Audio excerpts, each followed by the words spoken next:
Rejections, refusals.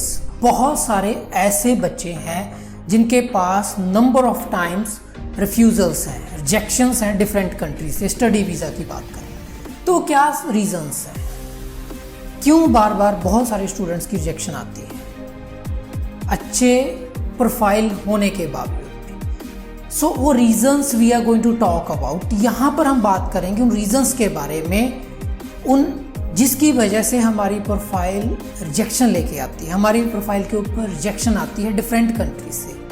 वो क्या reasons है? सबसे पहले तो हम कंट्रीज़ की बात करें जहाँ पर अक्सर बच्चों को रिफ्यूज़ल आते हैं। वो कनाडा है उनमें से एक है, क्योंकि बहुत सारे बच्चे कनाडा जाना चाहते हैं। ऑस्ट्रेलिया है, न्यूजीलैंड है, यूरोपियन कंट्रीज़ हैं, यूके है। सो इन कंट्रियों से रिफ्यूज़ल्स बच्चों की आ रही है। क्यों आ रही है, क्या रीजंस है, उन रीजंस के बारे में हम बात करेंगे। ध्यान से सुनेगा, क्या कहीं आपकी प्रोफाइल भी उन्हीं में से एक तो नहीं है? शायद आपका भी कोई ऐसा रीज़न बना हो कि आपका वीज़ा रिजेक्ट हुआ है, रिफ्यूज़ हुआ है, एक बार हुआ है, 2 बार हुआ है, 3 बार हुआ है। तो यहाँ पर सबसे पहले वो रीजंस के बारे में बात करेंगे और वन बाय वन मैं उन रीजंस को डिफाइन करूँगा, उनके ऊपर हम डिस्कस करेंगे कि क्या रीजंस रहे हैं कि ऐसी प्रोफाइल्स वीज़ा रिजेक्ट लेके आती हैं, रिफ्यूज़ लेके आती हैं, रिफ्यूज़ल्स आ जाती हैं। या कहीं सबसे पहला रीजंस कि बच्चों के एकेडमिक स्कोर का कम होना, बच्चों के यानी कि मार्क्स कम होना। जब उनकी लास्ट एजुकेशन में मार्क्स कम है, रिक्वायरमेंट पूरे नहीं कर रहे, एक अच्छी यूनिवर्सिटी एक्सेप्ट नहीं करती, वो पहले से ही उसको यानी कि एक सिग्नल दिखा देती है कि हम एक्सेप्ट नहीं करें। इट मीन्स आपकी eligibility as per embassy requirement पूरी नहीं कर पाएगी और आपको वीज़ा शायद ना हो पाए। तो वही रीज़न रहता है कि यूनिवर्सिटी एक अच्छा कॉलेज आपको एडमिशन नहीं देता। फिर हम क्या करते हैं, हम एक ऐसे कॉलेज की तरफ चले जाते हैं या फिर ऐसी यूनिवर्सिटी की तरफ चले जाते हैं जहाँ पर हमारी प्रोफाइल एक्सेप्ट की जाती है और वहाँ पर वीज़ा आता नहीं, यानी कि रिफ्यूज़ल आ जाती है। मतलब मैं ये नहीं कहता कि हमेशा से, कुछ प्रोफाइल्स वीज़ा भी ले लेती है वहाँ पर, लेकिन ज़्यादातर वहाँ पर रिजेक्शंस ही होती है। दूसरा पॉइंट, बैंड का कम होना। जब हमारे आल्स बैंड, पीटी स्कोर कम है, यानी कि जो हमारी इंग्लिश का कोई भी हमने टेस्ट दिया है तो वहाँ पर हमारा बैंड कम है, रिक्वायरमेंट पूरी नहीं कर रहे, किसी भी कंट्री की रिक्वायरमेंट है, तो वहाँ पर रिफ्यूज़ल के चांस हैं। थर्ड पॉइंट, जब आप किसी भी कंट्री में जा रहे हो तो वहाँ पर आप अपने फंड लगा रहे हो साथ में, अपनी प्रोफाइल को फाइनेंशियली स्ट्रांग दिखाने के लिए। वो फंड पूरे नहीं होते या फिर आप फंड लगाते ही नहीं, या रिक्वायरमेंट के अकॉर्डिंग जितनी रिक्वायर्ड है वो फंड आपके कम है, या आप लगाते हो निकाल लेते हो। यानी बहुत सारे ऐसे स्टूडेंट करते हैं, पहले फंड डाल देंगे बाद में निकाल लेते हैं, या फिर उनकी ज़रूरत किसी भी तरह से वो फाइन लगाने के बाद उनको पैसे की ज़रूरत पड़ेगी तो फंड निकाल लेते हैं, तो वहाँ पर रिजेक्शन आ जाती है।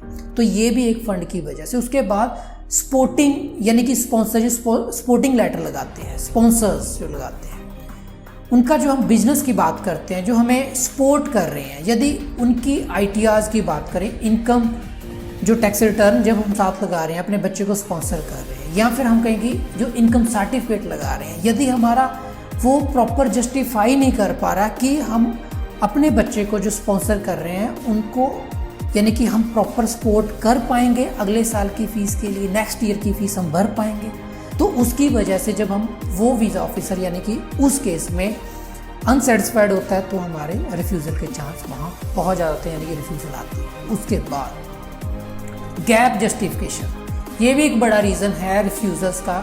जब हमारे पास गैप है और हम उसको जस्टिफाई नहीं कर पाए प्रॉपर, हमने लगाया है कोई भी उसमें गैप में, चाहे वो जेन्युइन है चाहे अनजेन्युइन है, कोई भी सर्टिफिकेट हमने लगाया या हमने रीज़न बताया है और उस रीज़न को हम प्रॉपर नहीं बताए, तो वहाँ पर रिफ्यूज़ल्स के चांस हैं और रिफ्यूज़ल्स आती हैं।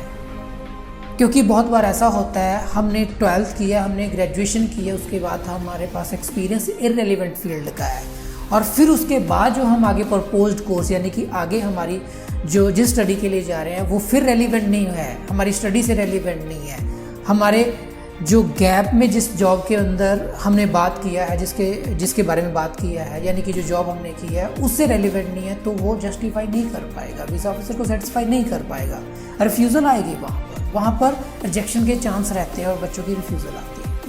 उसके बाद यहाँ पर कोर्स रेलिवेंट, जैसे इसी से एक क्वेश्चन निकलता है कि हमारा यदि कोर्स प्रपोज्ड कोर्स रेलिवेंट नहीं है हमारी स्टडी से, तो भी एक रीज़न रहता है कि हमारा रिफ्यूज़ल आता है। और वो कहते हैं इसी बात पर, रिफ्यूज़ल वही होता है कि हमें लगता है पढ़ने के लिए आ रहे हो, हमें लगता है कि आप पढ़ाई के बाद इस कंट्री को छोड़ोगे यानी कि वापस जाओगे।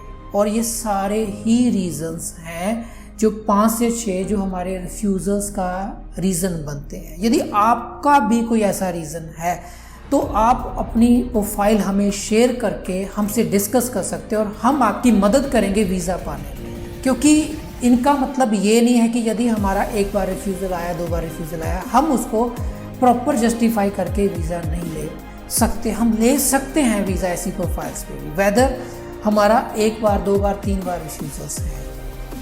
तो आप अपनी प्रोफाइल, यदि आपके पास किसी भी रीज़न से आपकी प्रोफाइल पे, आप स्पाउस हो, आप सिंगल हो, रिफ्यूज़ल आई है किसी भी कंट्री पे, तो आप हमसे एक बार ज़रूर डिस्कस करें रिफ्यूज़ल के बारे में। तो हम बताएंगे कि आप कैसे अपना विदेश जाने का सपना पूरा कर सकते हैं। Thank you so much.